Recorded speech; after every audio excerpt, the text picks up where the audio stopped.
churns like water, hatred for enemies rages like fire. In the darkness of ignorance, one forgets what to adopt and what to avoid. Abandon your homeland. This is the way of a bodhisattva. When negative places are abandoned, disturbing emotions will gradually decline. Without distractions, attention to virtue naturally grows. When the mind becomes clear, certainty in the Dharma arises. Live alone in seclusion. This is the way of a bodhisattva. Family and longtime companions will part from each other. Possessions gained with effort will be left behind. Consciousness, a guest, will leave the guest house of the body. Let go of all worldly concerns. This is the way of a bodhisattva. In bad company, the three poisons grow stronger. The activities of learning, reflecting, and meditating decline, and love and compassion are lost. Give up such companions. This is the way of a bodhisattva. When one follows a true spiritual friend, faults will dissolve and good qualities will grow like a waxing moon. Consider this friend more dear than your own body. This is the way of a bodhisattva. Who can worldly gods, themselves imprisoned in samsara, protect? Therefore seek refuge in the three jewels, the undeceiving source of refuge. This is the way of a bodhisattva.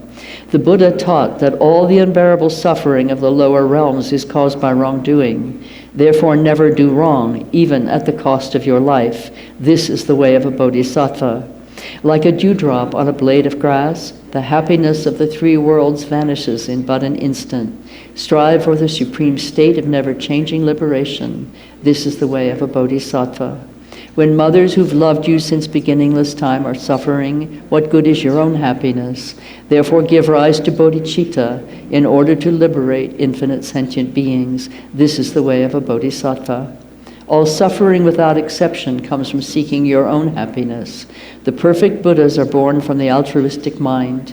Therefore truly exchange your own happiness for the suffering of others. This is the way of a bodhisattva. Even if someone driven by great desire steals all your wealth or lets others steal it, dedicate to them your body, possessions, and all virtue of the three times. This is the way of a bodhisattva. Even if someone cuts off your head when you haven't done anything wrong, take all their negative deeds upon yourself through the power of compassion. This is the way of a bodhisattva. Even if others slander you throughout a billion worlds, in return speak with a loving mind of their good qualities. This is the way of a bodhisattva. Even if someone exposes your hidden faults and insults you in front of others, view that person as a teacher and bow with respect. This is the way of a bodhisattva. Even if someone you've cared for as dearly as your own child regards you as an enemy, love that person even more as a mother would her ailing child. This is the way of a bodhisattva. Even if someone of equal or lower status, driven by pride, treats you with disdain, respectfully place them on your crown as your teacher. This is the way of a bodhisattva. Though you may be impoverished, always disparaged, gripped by disease and tormented by spirits, never lose courage, but take on the pain and misdeeds of all beings. This is the way of a bodhisattva. Though you may be famous and admired by many who bow to you, and as rich as the wealth god himself, having seen that worldly fortune is without essence, do not be proud. This is the way of a bodhisattva. If the enemy, your own anger, is not tamed, subduing outer enemies will only make them increase. Therefore subdue your own mind with the army of love and compassion. This is the way of a bodhisattva. Sensory pleasures are like salt water. The more you drink, the greater your thirst. Abandon at once all things that bring forth clinging attachment. This is the way of a bodhisattva. The way things appear is your own mind. Mind itself primordially transcends fabricated extremes. All rainbows in summertime, do not regard them as real and abandon clinging attachment. This is the way of a bodhisattva. All suffering is like the death of your child in a dream. How exhausting it is to hold illusory appearances as real. Therefore, when you meet with difficult circumstances, see them as illusory. This is the way of a bodhisattva. When even one's body must be given up when aspiring for enlightenment, what need is there to mention material things? Therefore, practice generosity without hope of reward or karmic results. This is the way of a bodhisattva. If you lack moral discipline, you cannot accomplish even your own purpose. So wanting to achieve the purpose of others is truly absurd. Therefore, protect your discipline without concern for worldly existence with everyone. This is the way of a bodhisattva. Even hearers or solitary realizers who accomplish only their own purpose strive as if putting out a fire on their head. Seeing this, practice with diligence the source of good qualities for the sake of all beings. This is the way of a bodhisattva. Disturbing emotions are destroyed by insight grounded in calm abiding. Knowing this, cultivate meditative concentration that perfectly transcends the four formless absorptions. This is the way of a bodhisattva. Without wisdom, the other five perfections alone are not enough to reach complete enlightenment. Thus, combined with skillful means, develop the wisdom that does not distinguish among the three spheres. This is the way of a bodhisattva. Unless you examine your own confused ideas, you might look like a practitioner but not be acting like one.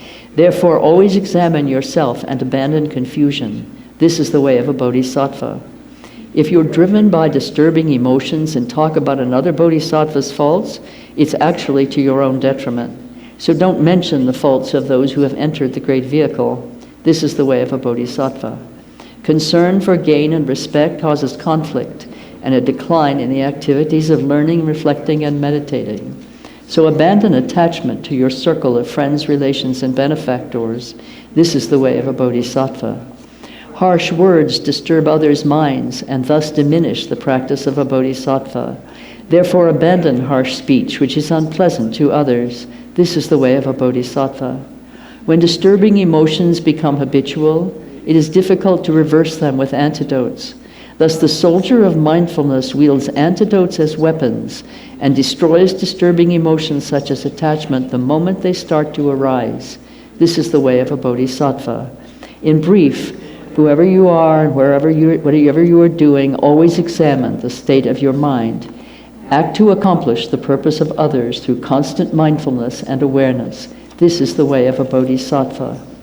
With the wisdom of threefold purity, dedicate all the virtue gained from having made such effort toward enlightenment. Dedicate it to clear away the suffering of infinite beings. This is the way of a bodhisattva. In accordance with the words of the holy ones regarding the meaning of the sutras, tantras, and their commentaries, I have written these 37 verses on the ways of a bodhisattva for those who wish to train on the bodhisattva's path. This composition will not be admired by the learned because my intellect is poor and my education is limited. However, I have followed the sutras and the words of holy ones, so I believe these ways of a bodhisattva are not mistaken. Still, because the vast deeds of bodhisattvas are difficult to grasp by simple-minded beings like myself, I beg the forgiveness of the holy ones for the mass of my errors, such as contradictions and inconsistencies.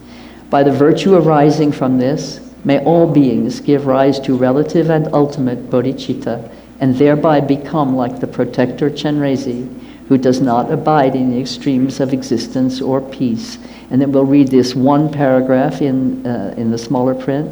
The monk Tokme, a proponent of scripture and reasoning, composed these verses in the precious cave of Ngulchu for his own and others' benefit. I'm always tempted to say after this recitation, okay then, any questions? No? Okay, then we're done. That's the whole Dharma. Nothing missing. Garchen Rinpoche, when he first gave us this text, said, whatever is in here is Dharma, and what is not in here is not Dharma. So it's quite handy.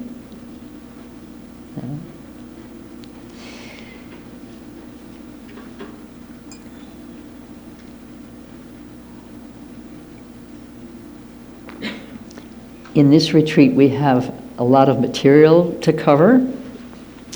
So I'm going to invite people to write down any questions that occur to you as we're moving along, rather than interrupt the flow of the teaching. Often I'm very interactive, as some of you know, and I remember last time we were together, I think we spent a whole half a day investigating a single question, which was quite marvelous. I can't remember any of it, but some people are here who can refresh my memory at a break some point.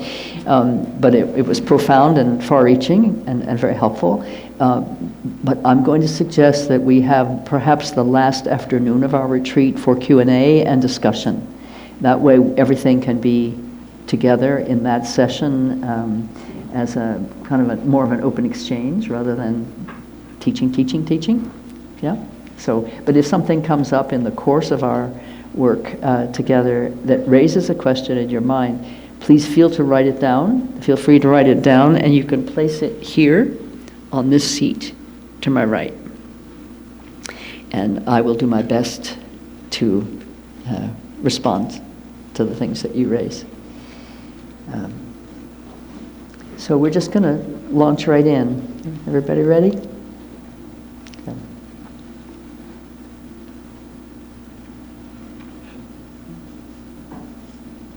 A piece of this little crystal just broke off and landed on the schedule. That's a very auspicious sign. So happy to share my crystal piece here. So, do you all know who Milarepa is?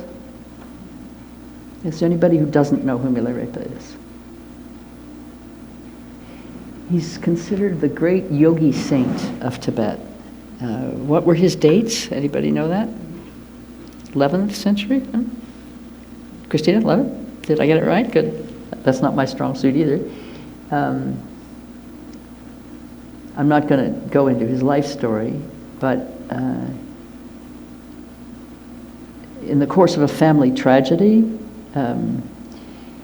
he was of a family. They weren't a nomadic family. They lived in a town. And in the course of a great family tragedy,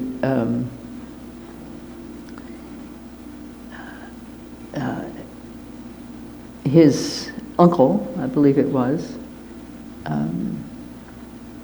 committed an offense against Milarepa's mother.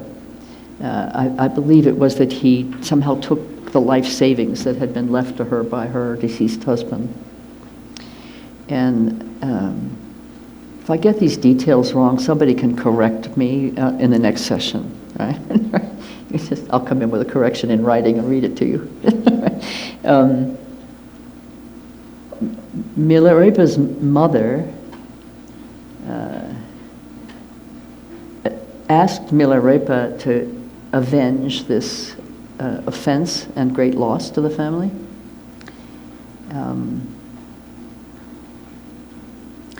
And the action that Milarepa took actually resulted in the death of very many people.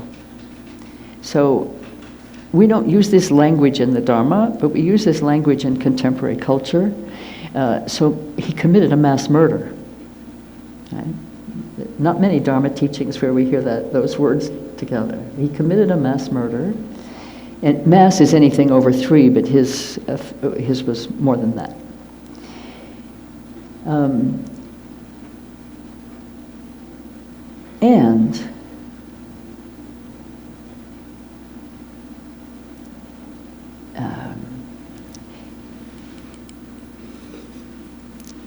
Eventually his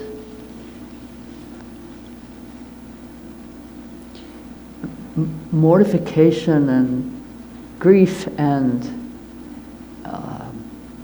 shame and remorse for these acts became so intense that he desired nothing other than to be entirely cleansed and to attain perfect enlightenment.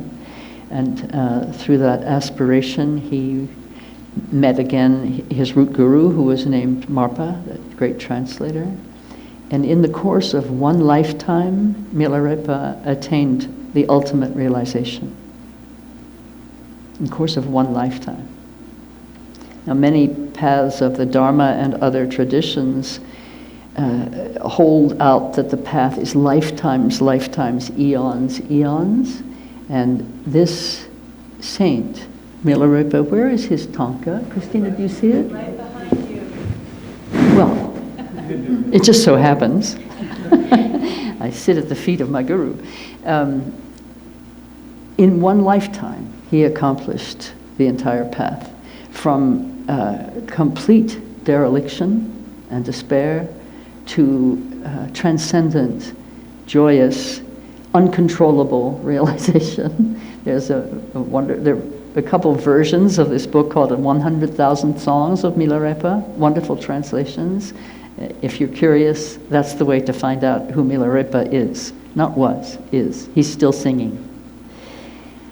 So, Milarepa said, thus have I heard, Milarepa said, in our school, he's had one of our lineage heads, so we are in his school, sitting here today. He said, in our school, we are not ashamed of ourselves. In our school, we are not ashamed of ourselves.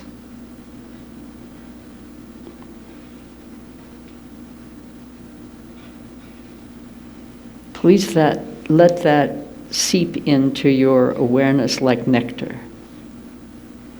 And let it have an aftertaste that never ceases for you.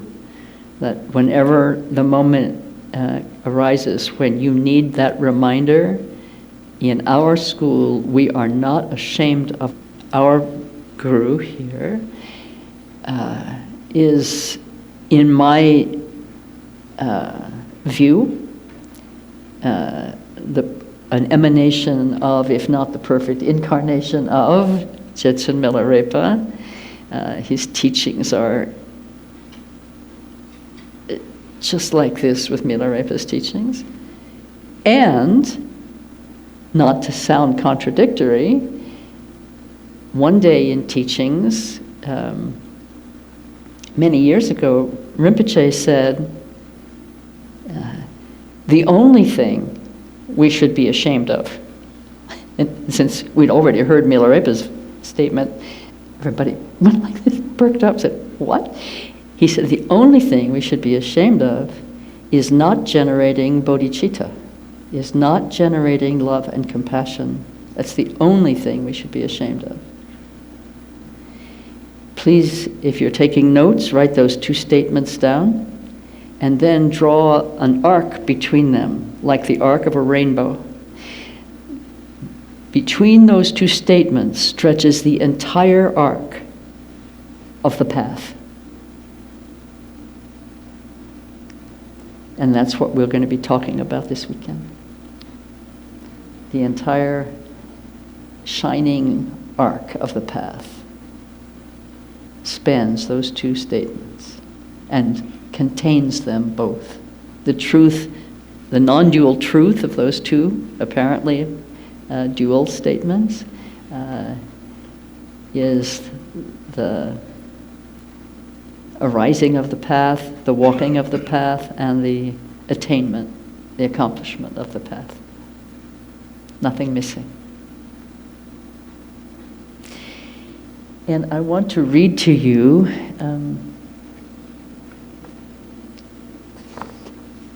my first root guru was named Dudjom Rinpoche. He was at one point the supreme head of the Nyingma lineage of the Tibetan tradition. And he died in January of 1987. I think it was January 1987. And in a wonderful book about him and his life and his teachings, written by Khenpo Tsewang Dongyal Rinpoche, who was my first Lama, I came across this teaching from Kyabje, His Holiness Dudjom Rinpoche. And I have some copies here, not enough, but some of you already have them from last time, but you can take one and have more copies made. I would like everybody to have this. But I want to read it to you, and then we'll do the whole copying thing later.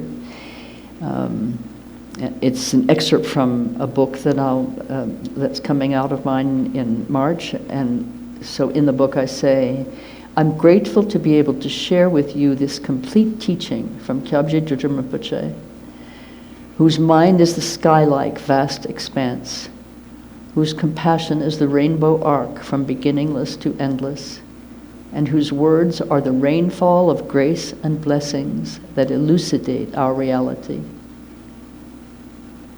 And here is the statement of Dudjom Rinpoche. And the reason I'm reading it to you is to explain the whole thing in one paragraph. The whole thing, the whole Dharma, our predicament as sentient beings, particularly as human beings, how our predicament is recognized and resolved.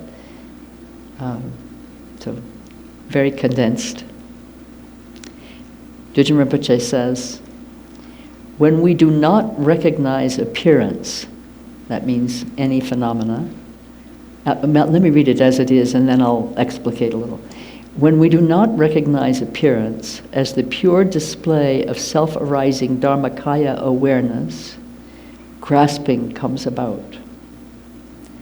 Perception and form manifest, and we cling to them. We also cling to the self who is grasping. Dualistic clinging takes us from our true nature, and we are left wandering in relative reality, exposed in the external world. Like it or not, we are temporarily trapped in samsaric existence. We must accept this and work toward enlightenment within the relative world. Until we realize that self and other are by nature without true existence, we rely on the Buddha, Dharma, and Sangha. These sublime three jewels have the exalted means to draw us out of samsara.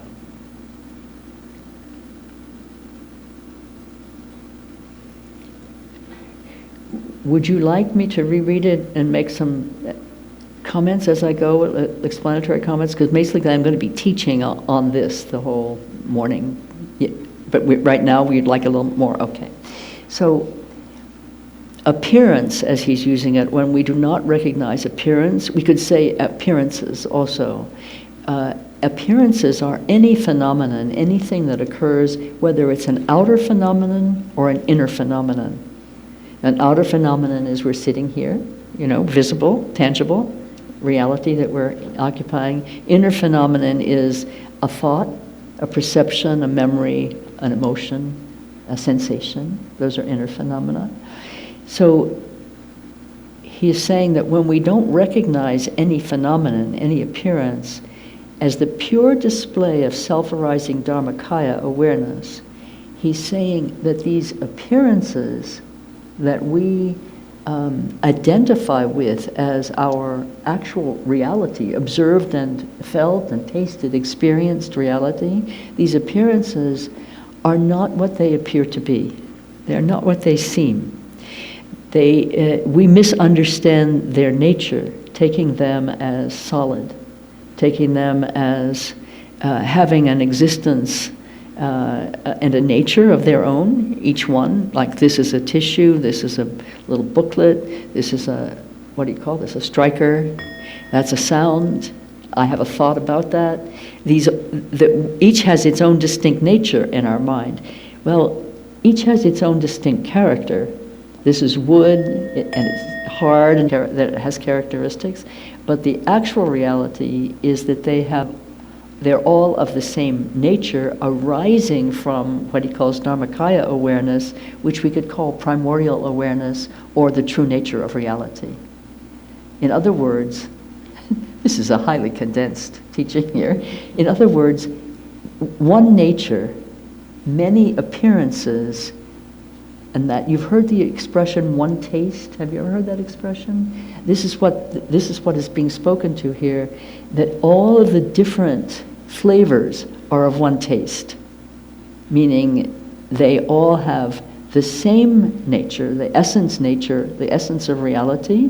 That nature is what they arise from, in, and of. And that, but that is only pointing to a momentary organization of light and shadow that is just here for an instant, and we know that about our lives. We're here for an instant and then we're gone.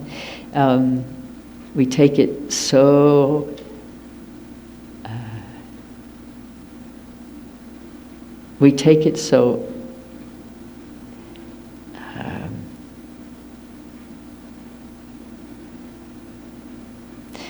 I'm going to go into how we take it a little more thoroughly. I'm not going to pause there right this minute, but we take it wrong. We don't understand what it is we're seeing and experiencing, so we attribute to it a reality that it has momentarily, but is not self-existing. So what Dudjom Rinpoche is saying is that on the basis of that, perception and form actually manifest. It's on the basis of our grasping to appearances.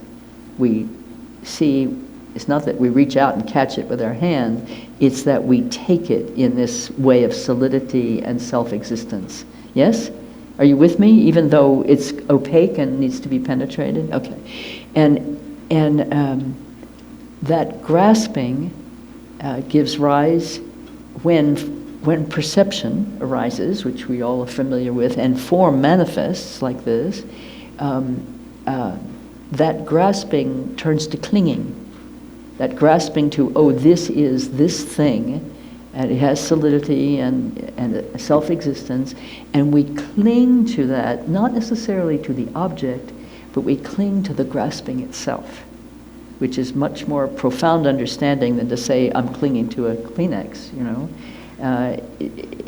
Obviously there's nothing to cling to there, but the clinging reaction is what solidifies confusion in our minds. Yes?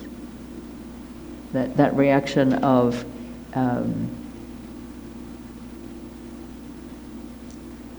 I perceive, I think, I taste, I touch. That reaction, first of all, is the perception of there being an I, to which we then grasp as self-existent, and an other, to which we grasp as self-existent. Yes? And they're both made of lots of other things. So how can we say they're self-existent?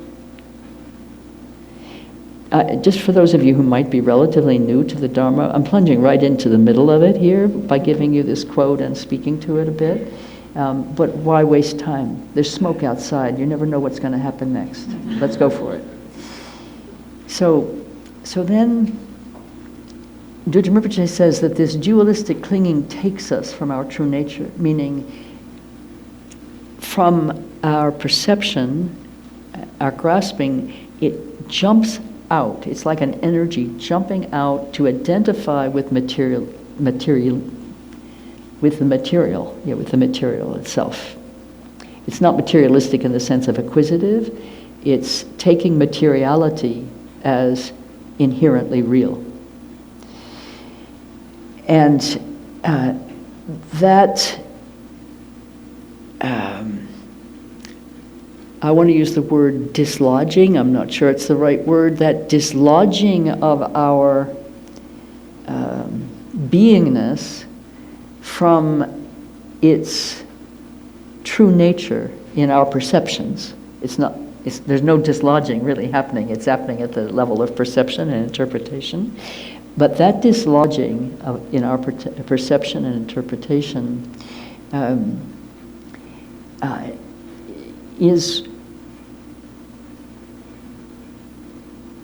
that is relative reality. That is samsara.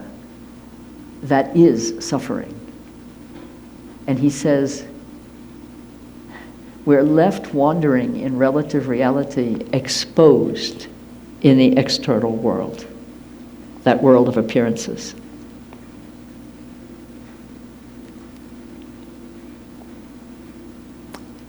And then the kicker, like it or not, we are temporarily trapped in samsaric existence. When I first read this, I felt such a sense of grateful relief that my Holy Guru was speaking in terms so colloquial and so contemporary that it was going directly to my own personal condition of feeling exposed to all that the external world has to give back to us for our grasping, right? Everything that all the slings and arrows of outrageous fortune, and fully exposed because we have no defense. It's not as if we're separate from the world, we're fully in it when we're here. We're fully in it. And so exposed, and then he uses that phrase that's powerful, trapped in samsaric existence. And we human beings do not like to think of ourselves as trapped. I mean, that is really a panic-inducing recognition for human beings. Whether we're trapped in smoke, whether we're trapped in a room, whether we're trapped in a relationship, whether we're trapped in confusion, whether we're trapped in an illness, an ailing body, whether we're trapped with oncoming death, to have no exit, to have no way to escape the unremitting cycles back and forth of joy and sorrow, of having and losing, of wanting and not getting, or wanting and getting and then not liking what you got. I mean, these cycles that come with our grasping, and the fact that nothing adheres. Our grasping, what's the little lizard that has the sticky paws that can climb the walls? A little gecko? Yeah. So we kind of, we're like that. We grasp at it, and then it sticks to us. So, but it doesn't stay. Everything falls away eventually. So we're fully exposed and we're trapped. It's a shocking image, isn't it? It's just shocking. You don't think of yourself that way, do you? Sometimes feel it, maybe, but maybe that language will help. I am now fully exposed and I'm trapped. I know about myself is that this full exposure and sense of that I was in and of this material existence, and I hadn't found an exit. Because, even from childhood, I know this about some of you. I don't know any facts, but I know this because we're human beings. I'm not the only one in this room who had some kind of intimation in early life of, I think maybe I was born to the wrong family, or maybe I've been here before, or I feel trapped. Or some feeling of that was beyond the moment and the momentary condition that you inhabited as a child at that moment. Does that ring a bell with any of you? Yeah, well, just practically with everyone. That there's some intimation, some intuition that we are not just this. Right? We are not just this. We are just this, but we're not just this. And that was my state in childhood. And so to accept this, to accept that I couldn't live beyond the finite boundaries of my experience was very painful. And so I feel as if I've in some sense been on the path since I was very young, and I know I'm not the only one in the room who feels that way about himself or herself. But it starts with, the path then starts with, we must accept this. We can't make any change unless we acknowledge and recognize and stand steady in where we are. Pema Chodron wrote a book about what was it, Start From... What was it, the title of the book? Can't hear you. Start from where you are. Start from where you are. Yeah, no place else to start from. I mean, what are you going to do? Leap to somewhere else to start? Well, guess what? Then you're in that place. So there's no place to start from except where you are. So to accept that we are exposed and trapped is also to accept that in some way we recognize this. There is something recognizing this. We are exposed and trapped, but we see this. At the moment that we see this, we can ask ourselves, what sees this? What sees this exposure, what sees this entrapment is not exposed and entrapped. So just put that, someplace where you can come back to it. I'll come back to it again and again this weekend, I'm sure. So he then says we must work toward enlightenment within the relative world. And I thought, I was just going to jump out. That consciousness was just going to become awareness, that I was going to get enlightenment.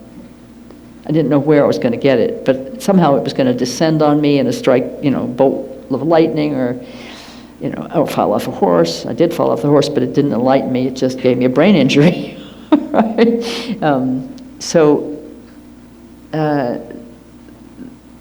The work toward enlightenment in the relative reality, it just felt to me like a life sentence in imprisonment. But the person who's saying this to us, Gyabje Dudjom Rinpoche, is a human being, had a childhood, grew up, got married, had kids, died. I take it on faith in him that he knows what he's talking about. I don't subscribe to a belief system. If I can find a belief, I will want to expose it and push it aside until I can actually know directly. But I have great faith in this great being, Dudjom Rinpoche. And Garchen Rinpoche, they are my twin gurus, and he says the same thing. That working toward enlightenment within the relative world, which sounds like a life sentence of penury and painful hard labor, can be lived that way. I certainly lived it that way for a while. The hard labor, let's rename. We'll just call it joyous effort. Okay? And the punitive nature of being fully exposed and entrapped, we'll just call that good training. Okay? Good training. And then Dudjom Rinpoche says, until we realize that self, this thing that we've identified as a self, and other, we've identified something, and if something we've identified as the other, are by nature without true existence, we rely on Buddha, Dharma, and Sangha, the three jewels, to draw us out of samsara. So that's the speaking of refuge and the path. So I hope that those brief explications are of some help. And somebody can take this to the office, and they will make copies for any. Well, these can be passed out, and I'll just leave them here, and you can come and get them, and then somebody can have more made if we don't have enough. So what I would like to do now is speak about this original error of perception that is what Dudjom Rinpoche is saying is the beginning of the existence of relative reality, that relative reality exists, that it begins at the moment of this misperception, where we perceive self, and then as soon as we perceive self, and this is going on all day long, by the way, this isn't a historical moment that we're talking about, this is a moment that occurs all day, every day, over and over and over again, right? In one form or another. So Dudjom Rinpoche says that's really where relative reality begins. Hi? Oh yes, thank you so much. There's quite a few here, but I don't know how many more are needed. Make one for yourself too. Yeah. So I want to speak about this original error.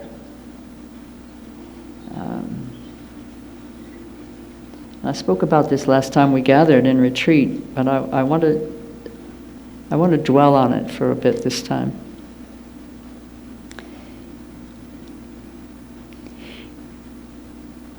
It is completely innocent.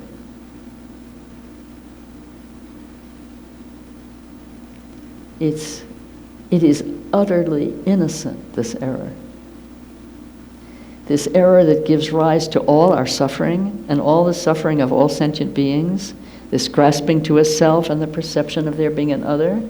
As soon as there is self and other, there's love and hate, or love and fear, war and peace. There is, this is the root of the dualisms, the false dualisms that give rise to what is so much in awareness at this moment of what has now got a name. Didn't used to have a name like this, called othering. You know, where homophobia, transphobia, xenophobia, misogyny, racism, sexism, kindergarten bullying, 12th grade bullying, mass murder. This that is the source of all that we call evil and wrong and harmful and dangerous and despicable and repugnant, and all of this in our lived reality, the origin of this is utterly innocent. It is a simple misperception and misapperception and an imputation of a certain kind of reality to that which does not have that kind of reality. So, often in the Dharma we speak of this as an illusion, or this, we're illusory beings. I think it's more helpful, it's been more helpful to me anyway, to discover in the writings of a teacher named Geshe Jampa Tekchok,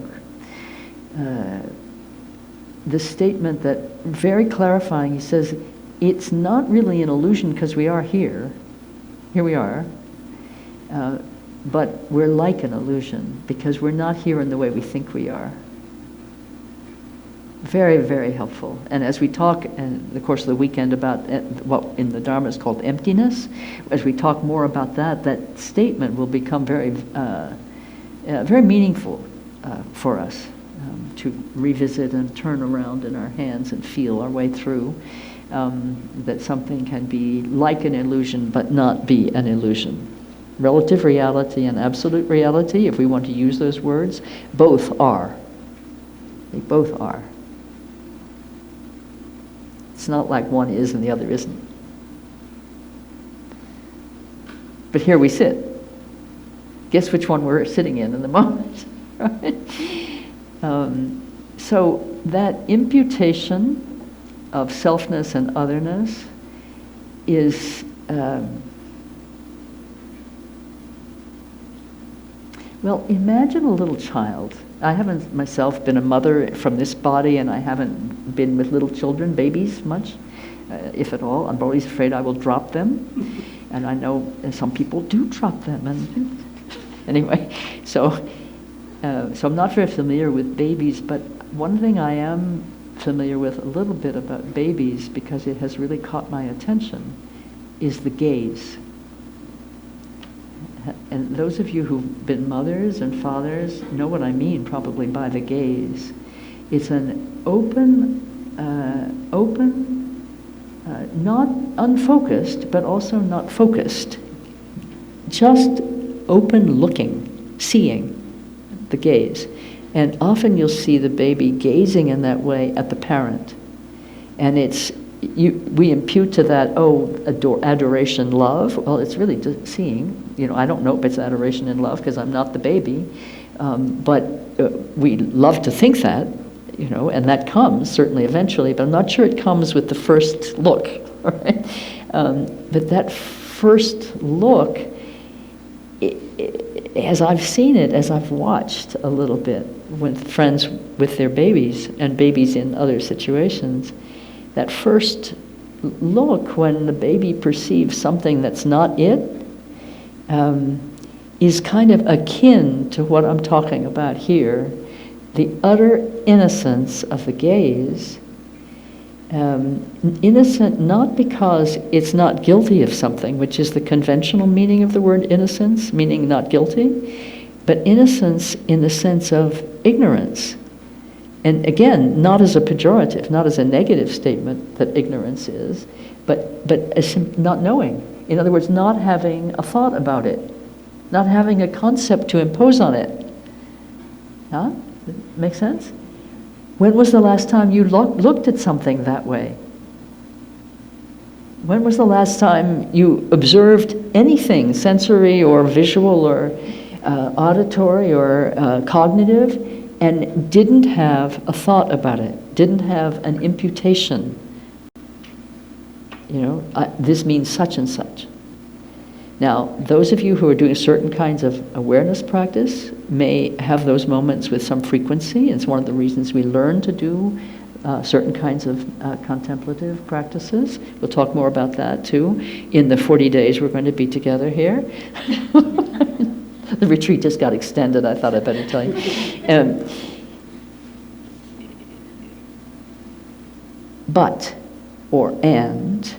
there comes a moment when the perception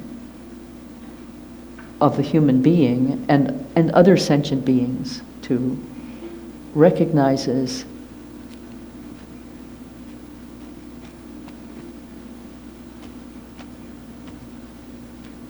not same.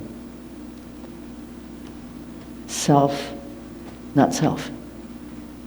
Yeah? That seems like a very primitive moment for us. And in terms of species, perhaps it is. But we have that moment a lot. A lot. It's very frequent for us to have that moment. And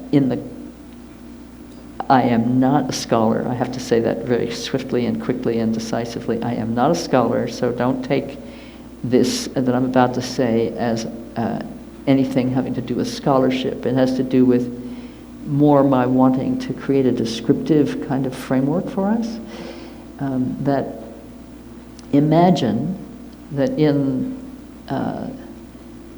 the history of consciousness, although there probably isn't such a thing, imagine that consciousness has a history and an evolution. We're making this up as we go along.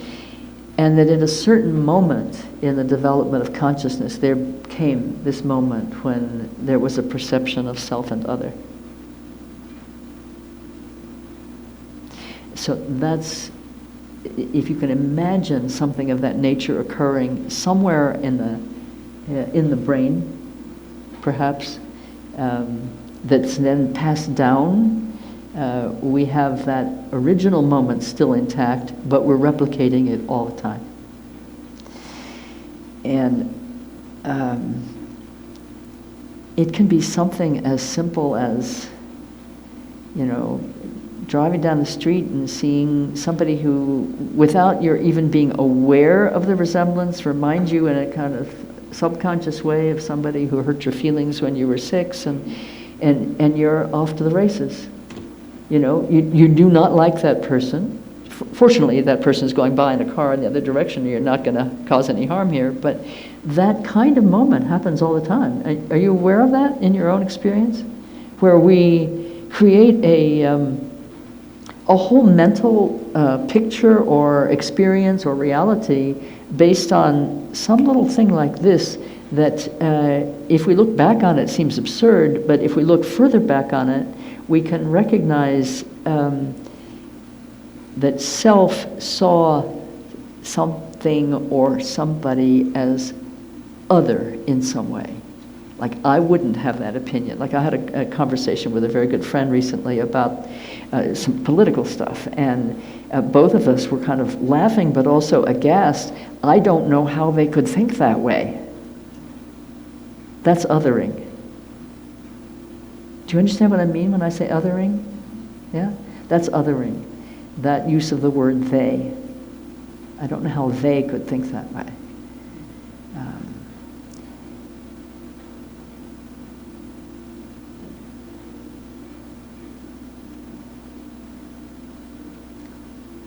So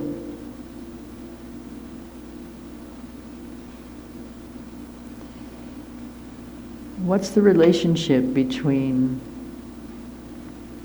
what I started with, Milarepa saying, in our school we're not ashamed of ourselves, and what I'm speaking to right now, which is that which gives rise to all of samsaric existence, an operation in our own mind, our own consciousness.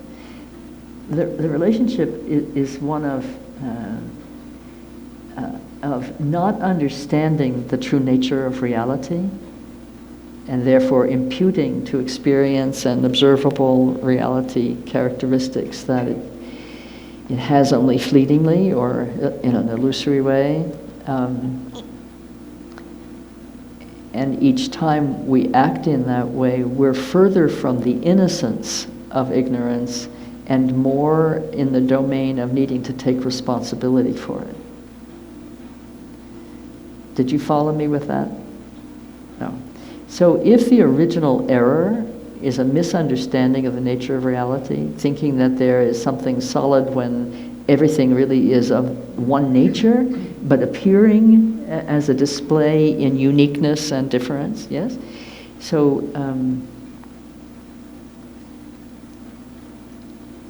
not being aware of that, we see everything having its own distinct characteristics, as I spoke of before, which it does, but the true nature is what we all are. I don't even want to say we come from that or arise in that or we're of that. We are that.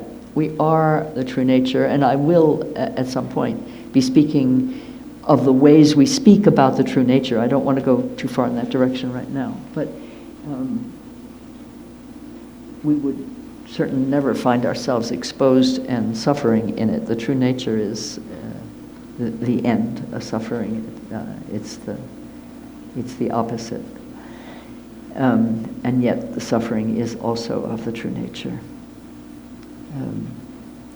So the innocence is the misperception. Yeah? It's a misperception. Nobody intends to separate themselves out from truth and say, I am other than truth. Nobody intends to do that. Right? And nobody really thinks of themselves as ever having done that. Well, I shouldn't say nobody, but most of us don't think of ourselves as having done that. But each time we grasp to self and grasp at otherness as being other, we're doing that. We're separating ourselves out from truth and elaborating upon the original ignorance, the original innocence that was misunderstanding, then becomes an intended construction of reality. Then we're compounding. Do you see where I'm going now? That we're no longer just, okay, self. Now we're building something on that. That is grasping to self and grasping at otherness, which actually usually looks like pushing it away, but in some points it looks like pulling it too, because this is what gives rise to what are called the three poisons of the mind in the Buddha Dharma. Grasping, aggression, and ignorance, or passion, aggression, or ignorance, or desire, hatred, and confusion, or jealousy. So those three poisons of the mind they arise from and they are the unspooling, the unspooling like a thread of the original innocent error of perception. I'm going into detail about this because we usually don't talk about this at the beginning of teachings. This is not where we usually start, but I want everything we do from here on in to make sense, to be part of a large picture that you can hold in your mind and recognize where you are in that large picture. Right? So we've established that we're familiar with this error of perception, this sense of grasping to self and maybe pushing the other away, or maybe pulling the other too, or maybe just not knowing what the other is. So let's establish that we are familiar with that operation in our minds. Is there anybody here for whom that's not, just, you don't need to say a lot, but just let me know, does that not make sense? Or could you recognize yourself there at all?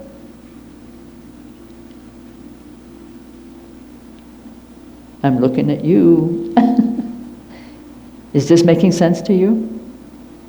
A little? You did? Yeah? Yeah? Okay. So we're going to continue to work with this. We're going to work with it in more detail, but I want the whole picture available. So I began with Milarepa's statement that in our school we're not ashamed of ourselves. Well, why would we be? It was an innocent error. And it still is in every moment an innocent error. There is no basis for shame. Unless we do not take the steps, having seen this, unless we do not take the steps that compassion and love call us to liberate ourselves and others from this prison, this entrapment. And then, okay, a flicker of shame, just a flicker on day one, just a flicker. But what he said what Rinpoche said wasn't you should be ashamed if you don't have love and compassion, because we all live many moments where we're aware we do not have love and compassion. Many, many moments in the course of a day even. He said, if you don't cultivate or generate love and compassion. So recognizing that we don't have it in a given moment is our spur to cultivating it in the next. So still, no need for shame. We can have shame in the moment, but let it go, because as soon as you begin cultivating it, shame disperses, right? It becomes compost for the garden in which you're cultivating bodhicitta. Yeah? And you know what we call compost.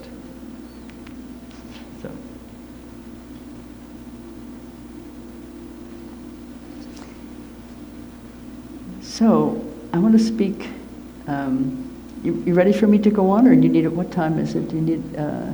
Does anybody need a break at this time? Yeah. Do you feel okay about just getting up and taking breaks and coming back? Okay. Because this will be on YouTube forever, and you can look. You think, gee, I peed just at the wrong moment. She said something really important. So I'd like to speak now about these three poisons of the mind that come from the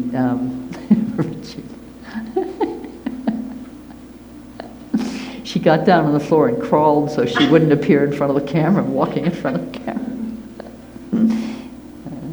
So these three poisons of the mind arise with this grasping to self and other as having reality. Which means it hasn't arisen in the history of consciousness. It's every day, all day for us until we learn how to work with them. Yes? Does that make sense? So the history of consciousness, let's say it's in our mind. It's in our mind. So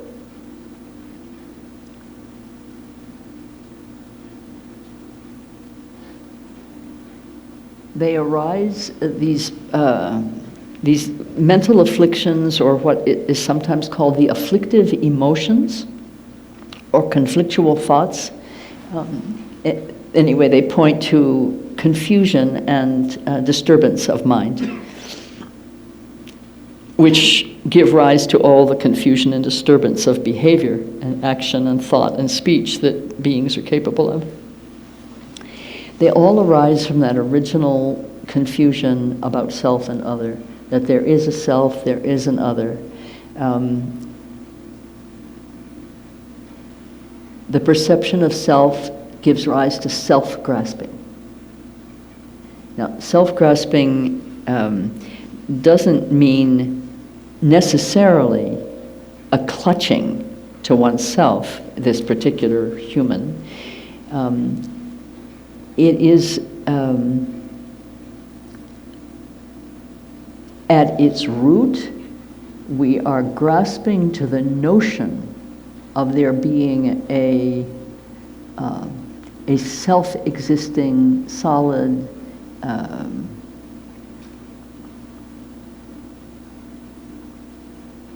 entity that we recognize as self.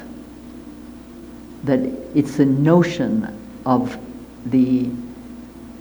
self as a durable, identifiable entity or phenomenon that has an existence of its own. That's what's meant by self, that it has an existence, a nature of its own. And the fact is that, whether it's the self of a booklet or myself or, a cup of tea, anything that's made up of other components isn't, as I said earlier, it's not possible for us to think of that as self-existing because it came into existence on the basis of other things that all came into relationship with each other. So the original self to which we're grasping doesn't exist in the way that we see it and the way we experience it. That's what's meant when Geshe Jampa spoke to it exists, but not in the way we think it does. Clearly I'm here. You're here. We're here together. We're selves. We perceive ourselves. We perceive one another. But we're not here in this solid, self-existing, permanent, unchanging way that we live as if we are. So the grasping to self and the grasping to the notion of self is the grasping to the notion of a selfness in anything. It's not just self as a human being or a sentient being. It's to the notion that there's a selfness in anything, meaning self-existing something in anything. And the grasping to that notion gives rise to these three streams of thought and emotion and speech and action that are referred to as the three poisons, and they have different names in different contexts, but let's say they're these three motions. I like it, I want it. I fear it, I hate it, get it away from me, I'm going to kill it. Or I have not a clue. I don't know what it is, I better make up a story about it, because when I don't know what's happening, I panic. Those are pretty much, and that's called confusion or ignorance. The first is called passion or desire or attraction, yes, or grasping. The second is called anger, hatred, repugnance, repudiation, aggression. And the third is confusion or ignorance, I don't know, ignorance, or sometimes called jealousy. So these are the three poisons. We all have them in our makeup, and therefore we all have them expressing in our body, speech, and mind all the time. Oh, in the slightest little ways. It doesn't have to be, I'm going to go out and blow up a building because I didn't like the architect. It doesn't mean I'm afraid, therefore I'm going to be hateful, or I'm, in love with this person, therefore I'm going to just do anything I can to keep this relationship. It doesn't mean that kind of grasping. It's grasping at although that's included, but it's really grasping at the, it's grasping to, it's pushing away, and it's making up explanations for or elaborations of realities that are temporary, always changing, changeable in and of their nature, always changing, coming and going, impermanent, out of our control. It's also out of our control, right? And with these three threads, we're weaving the reality of our lives. Yeah? It's like this is our existence is a loom, yeah? And these are the threads we're weaving with. So over and over again, we are engendering and stoking and following, like puppies follow the scent of meat or something. We're following where passion, aggression, and ignorance lead us.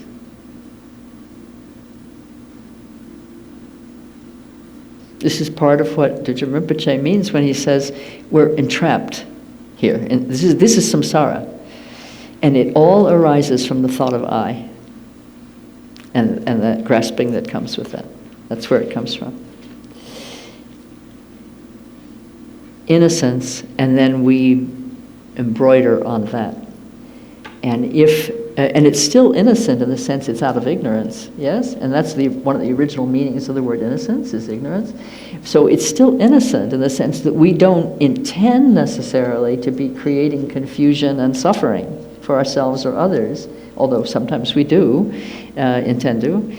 But it could still be innocent in some moments, but we become increasingly complicit as time goes by, and we're continuing to build realities based on what we have plenty of evidence shows us is impermanent and insubstantial. Are you with me? Yeah? Is this making you uncomfortable, what I'm talking about?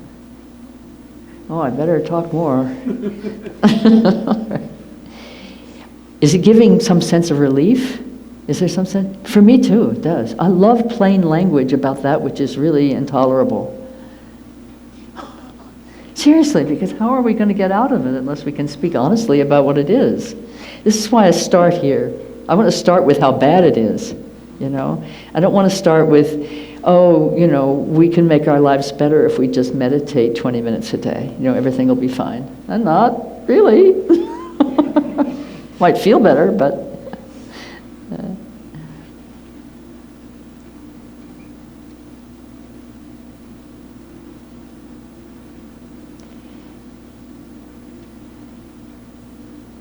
so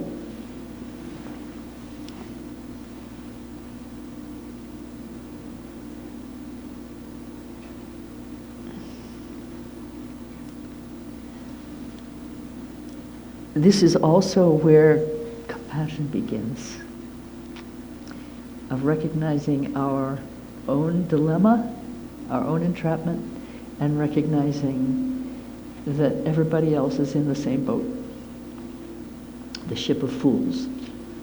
Right?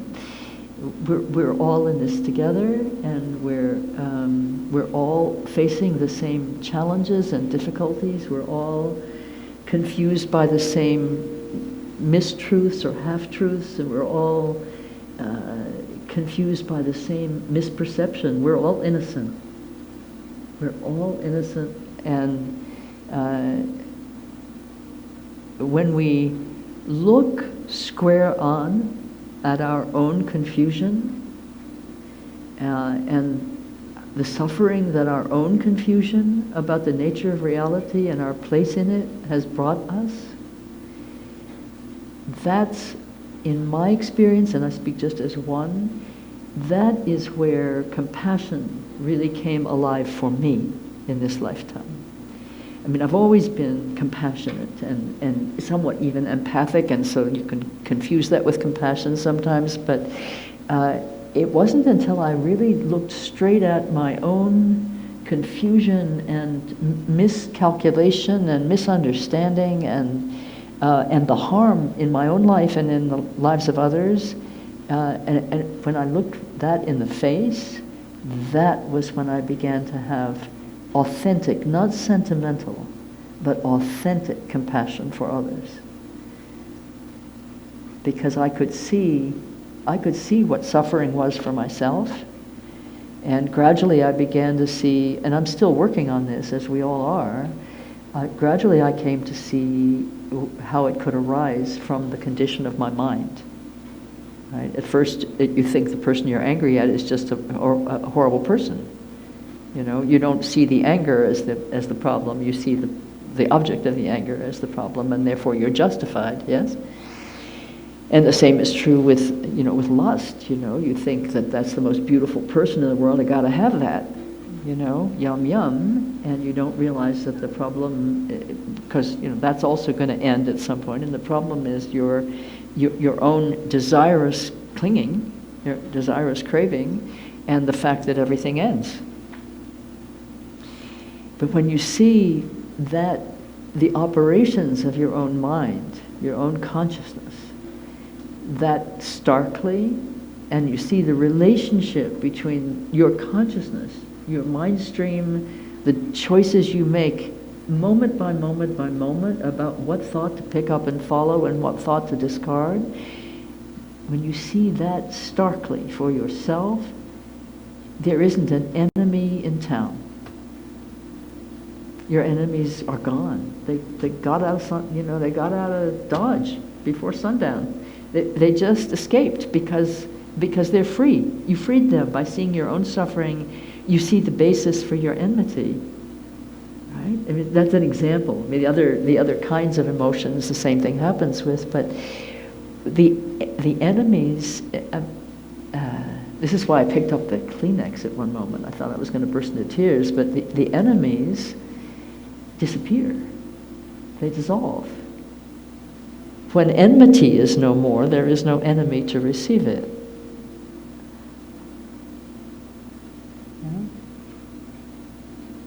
And the enmity is in our own mental arsenal.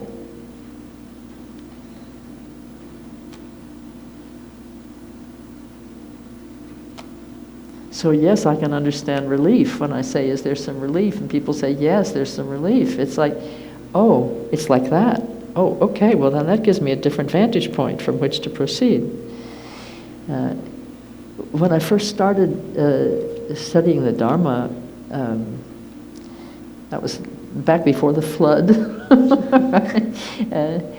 When I first started studying the Dharma, the first thing I noticed was how happy I felt sitting in a room where somebody was talking like this.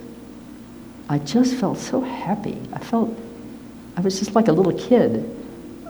Like when the Christmas tree was decorated, how I loved seeing the ornaments go on, and then the lights went on, and everything was bright and shiny and,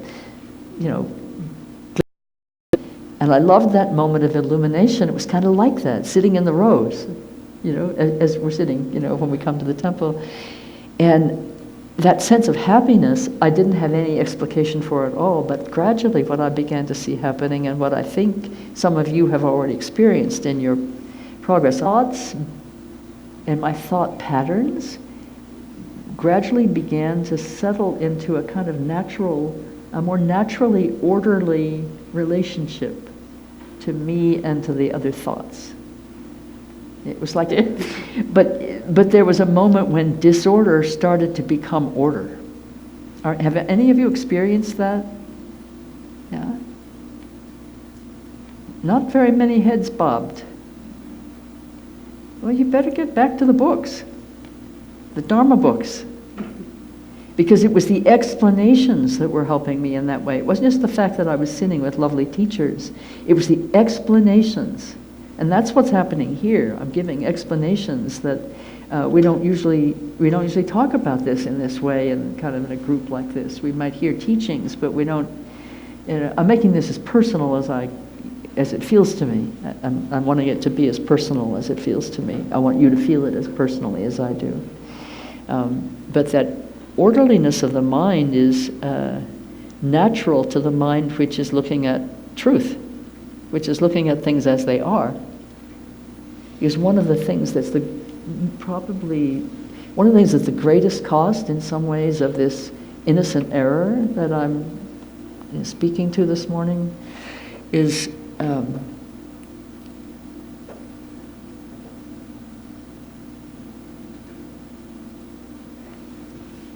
that our minds from that point on are not aligned with truth. can't use that little word truth. Let's use that word, at least, while we're together this weekend.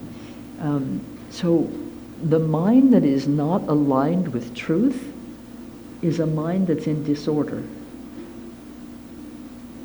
And it's also a mind prone to fear, anxiety, and despair.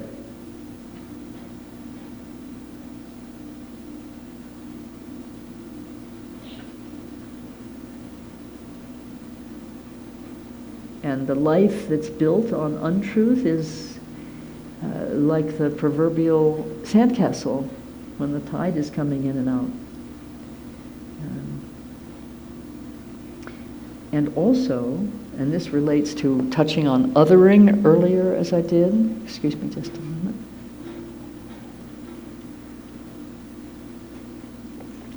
The mind that's not aligned with things as they actually are, but is instead fabricating realities based on grasping, repulsion, and confusion, that mind is always trying to make solid and reliable that which is not. So we're frantic and anxious.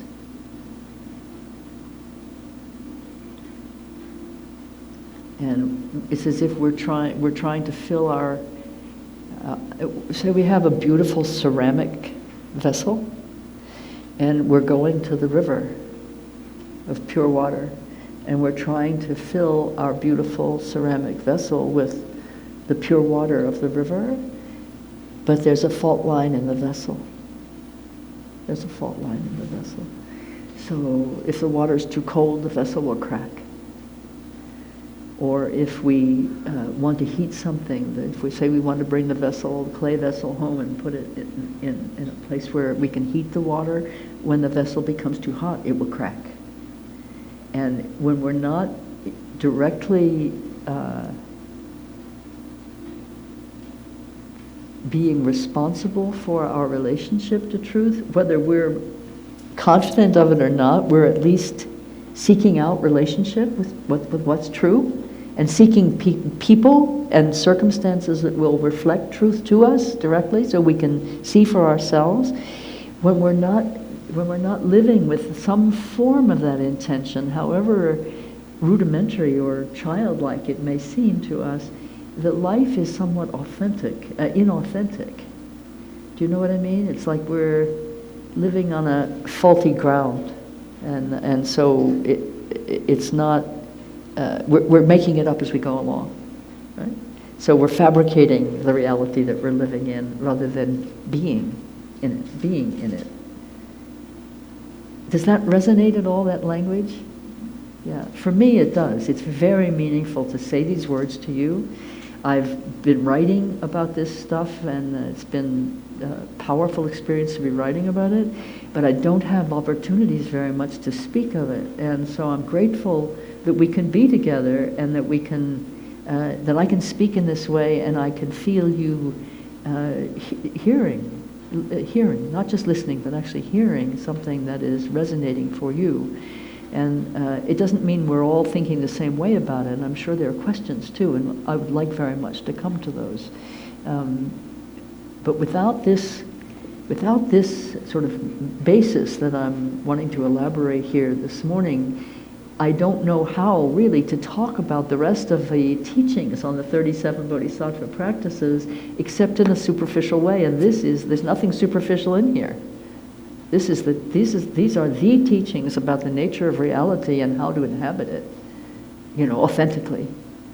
That's what a bodhisattva is. The bodhisattva is committed to making authentic again what is now a disordered relationship with reality.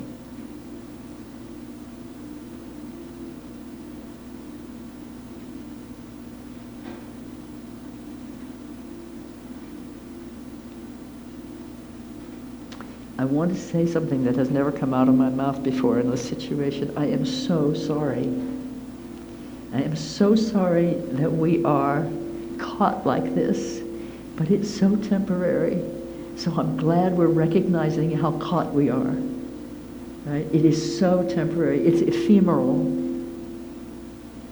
It has no selfness, this caughtness, this entrapment. It has no selfness.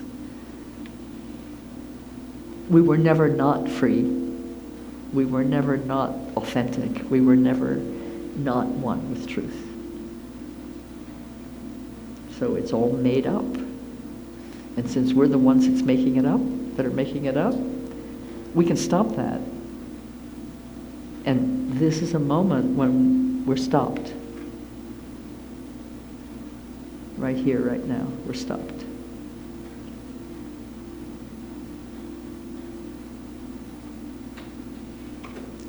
There's a story in the Christian tradition about Saul of Damascus, falling off his horse. He was denying Jesus and the truth of what Jesus was preaching. And he was on the road to Damascus, I think, on his horse. He fell off, cracked his head. I see the light. He woke up seeing the light. He saw truth. He saw the accuracy of what had been being preached, and he was completely changed in that moment. So any moment in our lives can be like that for us. I'm quite fond of the example of falling off the horse and landing on your head. I'm quite fond of that. It hurts a lot, but you can get used to anything, even that bump on the head. So let's take a short break. Sometimes when you come for teachings here, there's like a half an hour tea break. I don't want that with us. I want us to keep taut, a certain tightness in our attention and our awareness. Yes? And so I invite you not to engage in speech during the break. But if you can have time, you can go get a quick cup of tea and but drink it there. We're not allowed to bring tea in here. I'm served tea, but they wouldn't let me bring it. They'd know I'd drop it. So it's the rugs. So come back in, let's say, 15 minutes. That's enough time to get a cup of tea. Yeah? Okay. Do you like that? Good moment? Okay. This is what we call T and P, or P and T.